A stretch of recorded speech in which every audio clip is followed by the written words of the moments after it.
Donald ട്രംപിന്റെ പകരച്ചുങ്ക പ്രഖ്യാപനത്തിൽ തകർന്നടിഞ്ഞ് Indian ഓഹരി വിപണികൾ. വ്യാപാരം തുടങ്ങിയപ്പോൾ സെൻസെക്സ് 3000 പോയിന്റിലേറെ ഇടിഞ്ഞു.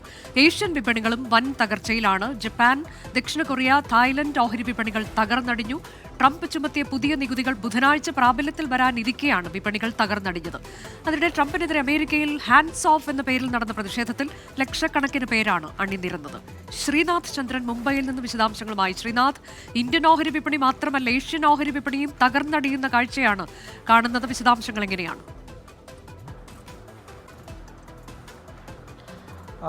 നമ്മൾ കഴിഞ്ഞ വെള്ളിയാഴ്ച അമേരിക്കയിലെ ഓഹരി വിപണിയിലെ വലിയ തകർച്ച കണ്ടതാണ്. അപ്പോൾ തന്നെ നമ്മൾ ഒരു കറുത്ത തിങ്കളായിരിക്കും ഇനി വരാൻ പോകുന്നതെന്ന് നമ്മൾ പ്രതീക്ഷിച്ചതാണ്. അതുപോലെ തന്നെ സംഭവിക്കുകയും ചെയ്യുന്നു. രാവിലെ ഏഷ്യൻ വിപണികളിലാണ് ആദ്യം വലിയ തകർച്ച കാണിച്ചത്. അതിപ്പോഴും തുടരുന്നുമുണ്ട്. ഇപ്പോൾ ഹോങ്കോങ്ങിലെ ഓഹരി വിപണി പരിശോധിക്കുമ്പോൾ ഏതാണ്ട് 12% ഇടിഞ്ഞു നിൽക്കുന്നു. ജപ്പാനിലേക്ക് പോയാൽ അത് 7% മുകളിലാണ് ഇപ്പോൾ നിൽക്കുന്നത്.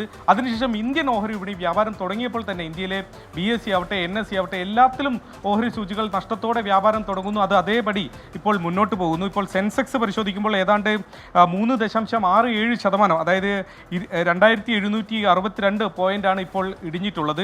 ഏതാണ്ട് കണക്ക് കൂട്ടുമ്പോൾ ഏതാണ്ട് 15 ലക്ഷം കോടിയിലധികം രൂപയുടെ നഷ്ടമാണ് നിക്ഷേപകർക്ക് വിപണിയിൽ നിന്ന് ഇന്നിപ്പോൾ ഇതിനോടകം തന്നെ ഉണ്ടായിട്ടുള്ളത്. ഈ നഷ്ടം ഇതുപോലെ തന്നെ നിലനിൽക്കാനോ ഇതിലും അധികം വരാനും ഒക്കെയുള്ള സാധ്യതയുണ്ട്. കാരണം ഇപ്പോഴത്തെ ഒരു സാഹചര്യം, അന്താരാഷ്ട്ര തലത്തിൽ പകരച്ചുങ്കം ഉണ്ടാക്കിയ ആ ഒരു പ്രതിസന്ധി, ആ ഒരു ഭയം, അത് മാറുന്ന തരത്തിലുള്ള ഒരു നീക്കം യഥാർത്ഥത്തിൽ ഇപ്പോൾ ഉണ്ടായിട്ടില്ല. അതുകൊണ്ട് ഇതേ സാഹചര്യം വരും ദിവസങ്ങളിൽ മുന്നോട്ട് പോകും എന്നൊരാശങ്കയുണ്ട്. അതുകൊണ്ടാണ് നിക്ഷേപകർക്ക് മുകളിൽ വലിയൊരു വിൽപ്പന സമ്മർദ്ദം ഇപ്പോൾ ഈ ഘട്ടത്തിൽ ഉള്ളത്. അതുകൊണ്ട് വരും ദിവസങ്ങളിലും ഇത് തന്നെ നമുക്ക് പ്രതീക്ഷിക്കാൻ കഴിയും.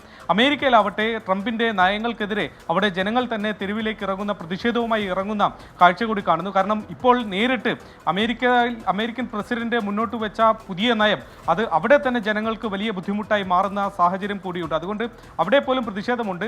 50-ലധികം രാജ്യങ്ങൾ ട്രംപുമായി ഈ കാര്യത്തിൽ, ഈ പകരച്ചുങ്ക കാര്യത്തിൽ എന്തെങ്കിലും തരത്തിലുള്ള ഇളവ് നൽകാൻ കഴിയുമോ എന്ന കാര്യങ്ങളിലൊക്കെ തന്നെ ചർച്ച നടത്തുന്നുണ്ട്. ഇതിലൊക്കെ എന്തെങ്കിലും ഒരു പുരോഗതി ഉണ്ടായാൽ മാത്രമേ ഇപ്പോൾ അന്താരാഷ്ട്ര തലത്തിലുള്ള ആ ഒരു ഭീതി അത് മാറുകയുള്ളൂ.